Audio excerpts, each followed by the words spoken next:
सभी के लिए। अगर आप यहाँ पर नए हैं तो please do subscribe the button. और चलिए बगैर देर करते हुए स्टार्ट करते हैं। ये आपका 18 जून 2020 का एडिटोरियल है which is published the Hindu. लिखा किसने है? सुहासिनी हैदर जी ने। क्या लिख रही हैं? History the stand of and policy worth री रीडिंग। जो भी हमारी हिस्ट्री है, इतिहास है, जो स्टैंड ऑफ है और जो भी पॉलिसी है उसको फिर से पढ़ाया जाना चाहिए या वो फिर से पढ़ने लायक है। वर्थ का मतलब होता है लायक, री रीडिंग मतलब फिर से पढ़ाया जाना चाहिए। पॉलिसी मतलब जो नीतियां हैं, स्टैंड ऑफ मतलब एक दूसरे के बीच में खड़े होना, हिस्ट्री मतलब इतिहास।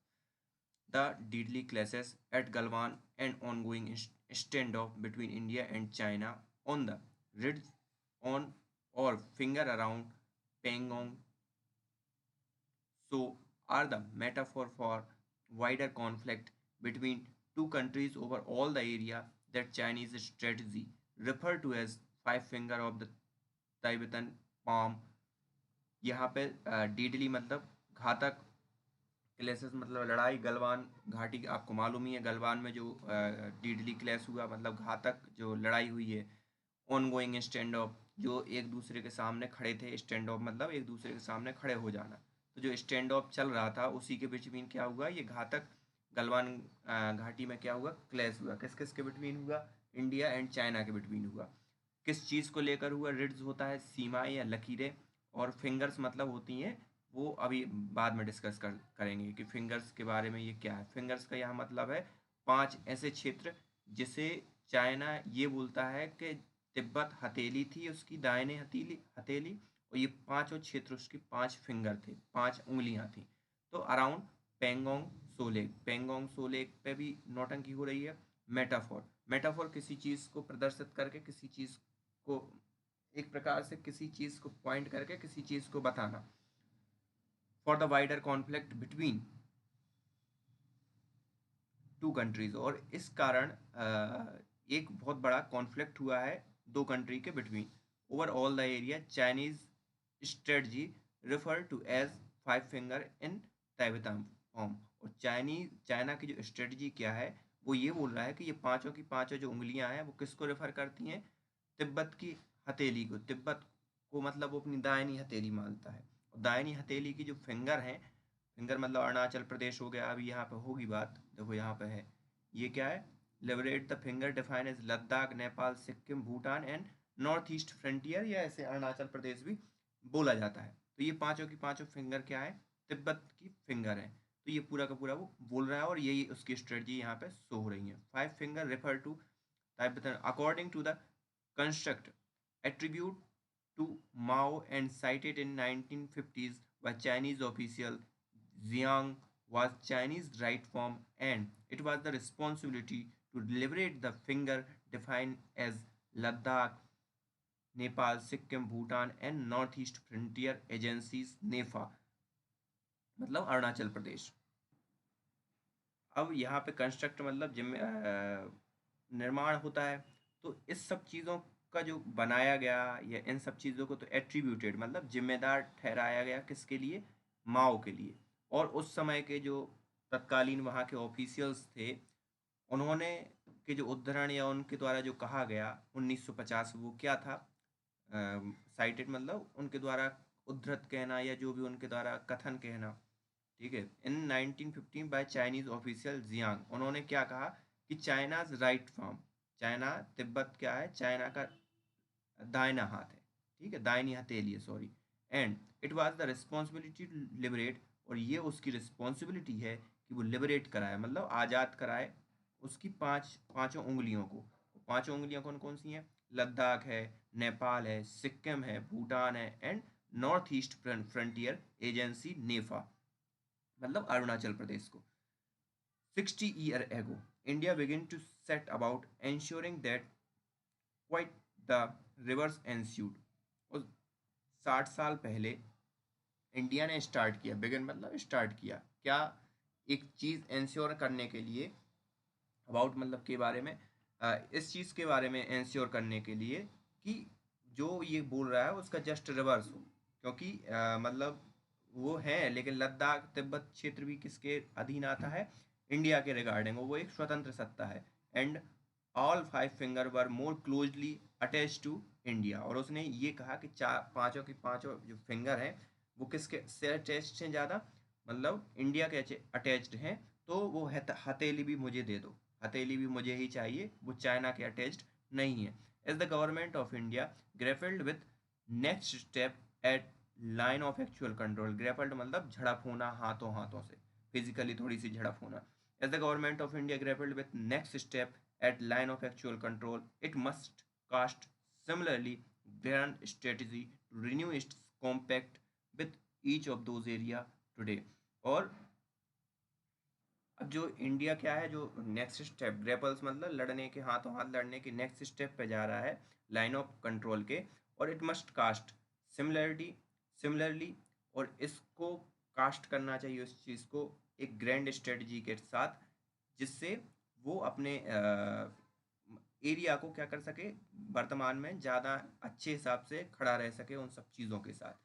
अब इंडियाज़ काउंटर मूव क्या होगा इंडिया का? In 1950s even after India and China sign Panchsheel agreement in 1954, 1950 में, और इवन आफ्टर मतलब उसके कुछ समय बाद 1954 में जब पंचशील सिद्धांत को साइन किया गया या दोनों की सहमति बनी, बिफोर द 1962 चाइना इंडिया वार, और जस्ट पहले 1962 के जस्ट पहले चाइना इंडिया युद्ध के, the Nehru government had begin to worry about some of China's proclamation, और नेहरू की जो गवर्नमेंट थी वो बड़ी मतलब चिंता युक्त हो गई थी, या चिंता करना उसने शुरू कर दिया था कि जो प्रोक्लेमेशन मतलब जो चाइना घोषणा करता है कि भाई ये हमारी जगह है, ये हमारी जगह है, especially after the flight of Dalai Lama to India in 1959, especially जब जब 1959 में जब तिब्बत ने पर कब्जा कर लिया था इंडिया, सॉरी चाइना ने, तो उस समय के जो दलाई लामा, जो वर्तमान के दलाई लामा आप देखते होंगे, वो भारत आ गए थे फ्लाइट लेकर। चाइना बिगिन टू डिमांड, और चाइना ने क्या डिमांड करना स्टार्ट कर दिया था? सेल्फ डिटर्मिनेशन इन कश्मीर, स्वयं डिटरमाइन कर दिया था, या स्वयं खुद को निर्धारित कर दिया था कश्मीर में। रोड फॉर्मर सेक्रेटरी टीएन, और ये किसने लिखा है? फॉर्मर फॉरेन सेक्रेटरी थे जो उस समय के विदेश सचिव थे, TN call, in his memory, अपनी यादों में उन्होंने लिखा है, detailing how the Chinese press and radio launch, वो डिटेल देते हैं कि कैसे चाइना की प्रेस और रेडियो ने एक प्रोपेगेंडा लॉन्च किया था, propaganda war against India, while Chinese government allowed Naga and Naga and Mizo dissidents into China's for refuge and training. अब यहाँ पे डिसिडेंस का मतलब होता है आपका जो असंतुष्ट, नागा मतलब नागालैंड के लोग, और मिजोरम मतलब मिजोरम के लोग। मिजोरम और नागालैंड के जो असंतुष्ट थे इंडिया से, उन्होंने उनको चाइना ने क्या दी? शरण दी, रिफ्यूज शरण दी, और ट्रेनिंग दी अपने देश में इंडिया के against. More importantly school text book they are begin to depict five finger as part of China, और वहाँ की जो बहुत मुख्य तौर पर वहाँ की देखा जाए तो वहाँ की जो स्कूल बुक थी, उन्होंने क्या स्टार्ट कर दिया था? डिपिक्ट मतलब चित्रण करना, कि जो पांचों की पांचों फिंगर थी वो किसकी हैं? चाइना की हैं। रोट मिस्टर कोल, और मिस्टर कोल ने ये लिखा है। वो was posted in Beijing, Peking उस समय को बोला जाता होगा, Beijing, and then as joint secretary east overseeing the China relationship. पहले बीजिंग में पोस्टेड थे और बाद में ज्वाइंट सेक्रेटरी थे overseeing the China relationship in 1950s, 1950 की ये बात है। While prime minister Nehru military miscalculation and India defeat in 1962, while मतलब उसी समय प्राइम मिनिस्टर नेहरू का जो मिलिट्री का मिसकैलकुलेशन था, उसके कारण जो डिफीट हुई 1962 में, have been studied in great detail, बहुत ही डिटेल में इस चीज़ को पढ़ा गया है, या समीक्षा की गई या देखा गया। What is perhaps not so well understood, और जहाँ तक शायद उस चीज़ को देखा तो गया, उस चीज़ को डिटेल से समीक्षा भी की गई, लेकिन लगता है कि so well understood is three pronged foreign policies. Three pronged मतलब थ्री आयामी विदेशी नीतियाँ। New Delhi set to in motion at time. जो देखा नहीं गया, सो वेल अंडरस्टूड, जो देखा नहीं गया वो कौन सी थी? तीन आयामी foreign policies new Delhi set into motion at time. और अभी के लिए वो थ्री आयामी पॉलिसी पे ध्यान देना चाहिए। इनके अकॉर्डिंग उन सब चीज़ों पे ध्यान नहीं दिया गया। That provide an effective counter to Mao's firm, जो प्रोवाइड करेगा आपको एक इफेक्टिव काउंटर स्ट्रेटजी, मतलब एक इफेक्टिव कहना चाहिए काउंटर स्ट्रेटजी, मतलब काउंटर मतलब किसी चीज़ का फिर से प्रहार करना। Mao's five finger policy, Mao की जो five finger policy, five finger आप समझ रहे होगे क्या अभी बोला था ना, over the course of century, over the course of century से जो चला आ रहा था फाइव फिंगर पॉलिसी, उसका आप अच्छे से क्या कर पाओगे? काउंटर कर पाओगे या उसके सामने खड़े हो पाओगे। Managing the borders, the first was push for building border infrastructure. पहली कौन सी थी? जो त्रिआयामी की बात कर रही थी ना ये, तो उसमें से पहली कौन थी? सबसे पहले it was the push for building border infrastructure and governance. सबसे पहले क्या करो? पुश मतलब जोड़ दो किस चीज़ पे? बिल्डिंग बॉर्डर इंफ्रास्ट्रक्चर, बॉर्डर की जो इंफ्रास्ट्रक्चर है उसको बनाने पे, एंड गवर्नेंस, और वहाँ की गवर्नेंस पे। In mid 1950 the government piloted a project to build Indian frontier administrative service. और पायलट प्रोजेक्ट की तरह तरह के हिसाब से, या पायलट प्रोजेक्ट के तौर पे इंडियन गवर्नमेंट ने मिड 1950 में इंडियन फ्रंटियर एडमिनिस्ट्रेटिव सर्विस बनाई फॉर ओवरसीइंग नेफा, किस चीज़ को देखने के लिए? अरुणाचल प्रदेश को देखने के लिए, and other area along India China frontier, और जो भी इंडिया चाइना से लगते बॉर्डर थे उन सब चीज़ को देखने के लिए। The foreign secretary was chair of IFS selection board, जो फॉरेन सेक्रेटरी विदेश सचिव थे वो उस चीज़ को क्या करते थे? चेयर करते थे उस पूरे के पूरे बोर्ड को, या उनके चेयरमैन थे। And many who enlisted in cadre overlapped between Indian foreign service, Indian administrative service and Indian police service. और जो और दूसरे सदस्य थे उन तीनों सर्विस से आते थे, एंड तीनों सर्विस से आए थे। The rotated between posting in most remote tribal area and embassies in the region. और उनकी पोस्टिंग क्या होती थी? रोटेट होती रहती थी रिमोट एरिया में और एम्बेसीज एरिया में। A special desk was created in Ministry of External Affairs for officers who would tour all the region from Nepal to Ladakh in order to make suggestion for rapid development of these area। और एक special desk बनाई गई किस चीज़ के लिए? Ministry of external affairs में एक special desk बनाई गई उन ऑफिसर्स को जिन्होंने पूरा का पूरा टूर कर लिया था लद्दाख से अरुणाचल प्रदेश, या नेफा, नॉर्थ ईस्ट फ्रंटियर अलायंस, यही है, हाँ, जो भी नॉर्थ ईस्ट फ्रंटियर नेफा, जो पूरा का पूरा उन्होंने जिनने टूर कर लिया था उनके लिए एक डेस्क बनाई गई, इसलिए कि वो एक सजेशन दे सकें कि किस हिसाब से वो डेवलपमेंट हो बॉर्डर एरिया में। While India's border infrastructure is only now catching up with infrastructure China wield in the course of next few decade. अब लेकिन वर्तमान में देखा जाए तो इंडिया का जो बॉर्डर स्ट्रक्चर है वो सिर्फ किस चीज़ पे ध्यान दिया जाता है कि जो चाइना के साथ जो बॉर्डर है वहाँ पे क्या हो रहा है। इन the course of new next few decade it's base was made during the brief period of IFAS exist. अब कुछ समय तक इस ये बेस रहा इन सब चीज़ों का, जब तक IFS एग्जिस्ट रहा, before it was bound up in 1968। और इस पे क्या हुआ? घाव लग गया 1968 में IFSAF पे। और an idea before its time the IFS role has since been transfer to Indian army and border road. और जैसे ही 1968 के बाद जो IFAS का जो रोल था वो किसको ट्रांसफर कर दिया गया? इंडियन आर्मी और बॉर्डर रोड ऑर्गेनाइजेशन, BRO जिसे आजकल बोलते हैं। But it is an idea worth revisiting. अब ये एक आइडिया है जो फिर से समीक्षा, रिविजिटिंग मतलब होता है फिर से समीक्षा करने के वाला ये आइडिया है, especially as area along the frontier continue to complain of neglect and lack of focus from centre.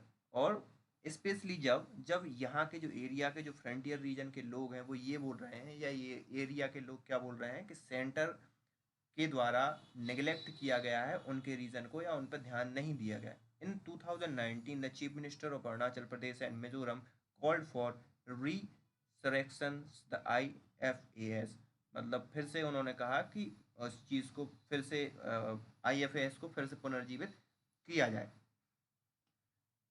Outreach and treaties. The second prong were series of treaties that were signed around that time with neighbors such as Nepal and Bhutan. Second prong इसका मतलब सूल भी बोल सकते हो आप, या आयाम जो उन्होंने पहले वो किया था. तो सेकंड आयाम कौन सा था? सीरीज ऑफ ट्रीटी, बहुत सी जो ट्रीटी या बहुत से जो समझौते हुए, that were signed around time of neighbour such as Nepal and Bhutan, जो नेपाल एंड भूटान के साथ उस समय किए गए. And the consolidation of control, consolidate किया गया किस चीज़ को? कंट्रोल को, military and administratively of other territories that acceded to India, और दूसरी टेरिटरी जो इंडिया ने क्या की? एक्सीड की या खुद के अंदर मिलाई. इंक्लूड कौन कौन सी? Ladakh as a part of Jammu and Kashmir 1947. 1947 में लद्दाख जम्मू एंड कश्मीर का पार्ट था. नेफा को 1951 में मिलाया गया. इन 1950 साइन ट्रीटी विद सिक्किम, 1950 में सिक्किम के साथ एक ट्रीटी हुई. That made is the protectorate. Protectorate मतलब संरक्षणवाद, यस, उसको संरक्षण दिया जाएगा या एक संरक्षित राज्य का दर्जा दिया गया 1950 में. लेकिन 1975 में and by the 1975 Indira Gandhi government had annexed, और 1975 में इंदिरा गांधी गवर्नमेंट ने सिक्किम को क्या कर लिया? अनेक्स कर लिया, हड़प लिया. Made it 22nd state of India, और इसे 22वां स्टेट बना दिया गया. Each of these treaty built unique relationship with New Delhi, uh, trying tying countries with such Nepal and Bhutan in way that were seen as win-win for both sides at that time. और जो भी treaty हुई थी उन्होंने एक एक unique, मतलब एक अच्छा रिलेशनशिप बनाया था अकेला. यूनिक मतलब एक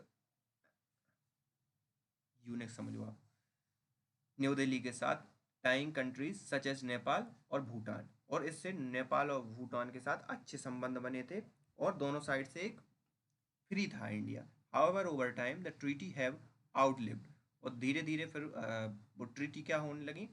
उनकी जो उपयोगिता है वो आउटलिव, और यूटिलिटी उनकी पुरानी होने लगी. And benefit of unique tie with Nepal and Bhutan including open border and easy movement. जो भी नेपाल और भूटान के साथ ओपन बॉर्डर था, इजी मूवमेंट था वहाँ के लोगों के लिए, इंडिया में जॉब करना, एजुकेशन लेना, और ये सब. Influential support on world stage पे भी इंडिया क्या करता था? सपोर्ट करता था. Have waned in public memory. Waned मतलब कम होती गई पब्लिक मेमोरी में, या लोगों की नज़रों में या यादों में उस चीज़ को महत्ता कम दी जाने लगी. One of the reason that China has been able to make inroad into Nepal and not bit Bhutan.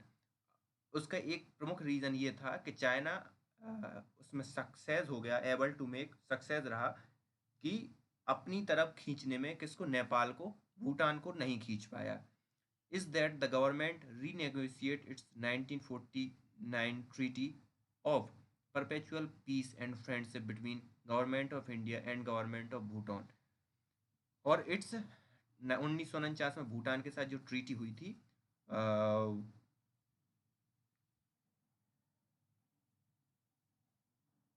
Government of India with the India Bhutan friendship treaty in 2007, dropping an article that had committed, जिसने बताया था to be guided by India on its external affair policy, और उसमें ये सब बताया था कि उसकी एक्सटर्नल अफेयर पॉलिसी कैसी है भूटान के प्रति.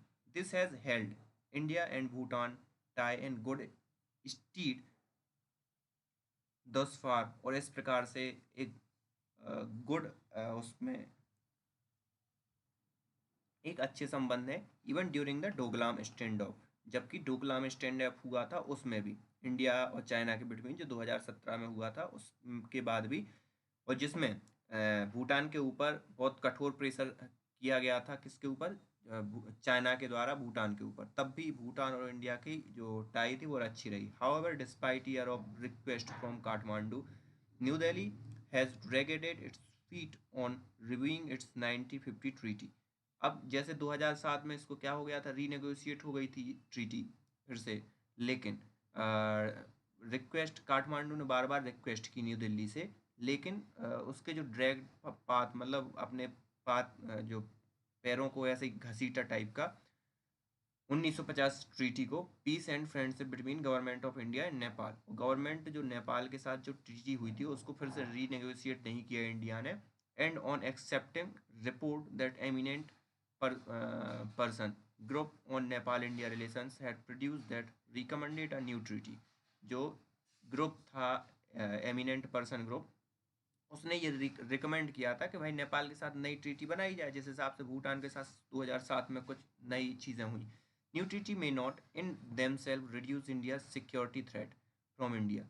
नई जो आप नीति या ट्रीटी बनाते या समझौता करते हो, उससे हो सकता है ये रिड्यूस, मतलब कम नहीं होता, सिक्योरिटी थ्रेट, सुरक्षा के लिए खतरा, आंतरिक सुरक्षा के लिए खतरा चाइना के द्वारा in its neighbourhood, but they create space for more mutually responsive diplomacy that is necessary to nurture special relationship। लेकिन वो कुछ म्यूचुअली एक अच्छी व्यवहार बना देता अपने नेबर्स, मतलब सीधी सी बात है नेपाल के साथ, और नेपाल के साथ होता तो भूटान, नेपाल जब इंडिया के साथ होता चाइना को भी थोड़ा झुकना पड़ता, तो सीधी सी इन्होंने बात यूज़ किया कि नेबर्स के साथ कुछ अच्छे रिलेशन बना देता, और रिस्पॉन्सिव जो आवश्यक रूप से जो रिलेशन है उनको क्या करता, हेल्प करता उन चीज़ को अच्छा होने में। The Tibet issue for the third, अब तिब्बत का क्या इशू है, for the third prong India policy toward the palm of Tibet. जो पाम और तिब्बत, जो हथेली है जिसको हथेली बोलता है चाइना, तो थर्ड आयाम जो है इंडिया का, वो तिब्बत के रिगार्डिंग होना चाहिए। Itself should be looked at more closely at well. Itself मतलब तिब्बत को भी इटसेल्फ मतलब देखना चाहिए बहुत ही closely. While New Delhi decision to shelter Dalai Lama and lakhs of his followers since 1959 is a policy that is lauded। जो दलाई लामा को 1949 में, साथ ही उनके फॉलोअर्स जो थे उनको 1959 में, सॉरी 1959 में जो भारत ने शरण दी, वो एक बहुत ही सराहनीय कदम था। लॉडेड मतलब सराहनीय कदम था। इट डज नॉट चेंज, और ये चेंज नहीं हुआ the need for new Delhi to look into future of its relationship. लेकिन न्यू दिल्ली को फ्यूचर में देखना चाहिए कि इनके साथ रिलेशनशिप कैसे रहेंगे, both with Tibetan refugees community in India, दोनों के साथ, जो तिब्बत की कम्युनिटी जो इंडिया में रहती है उसके साथ, which has lived here limbo for decade, और बहुत लंबे समय से वो रह रहे हैं, as well as with its future leadership, as well as जो फ्यूचर की लीडरशिप तिब्बत की होगी उसके साथ। The present Dalai Lama has the loyalty of Tibetan worldwide. जो वर्तमान के दलाई लामा जिन्हें आप देखते होंगे, उनकी लॉयल्टी तिब्बत के साथ है world wide. But the future the question over वो विल टेक अप पॉलिटिकल, लेकिन फ्यूचर में एक क्वेश्चन रिलेज होता है कि वो विल टेक पॉलिटिकल लीडरशिप।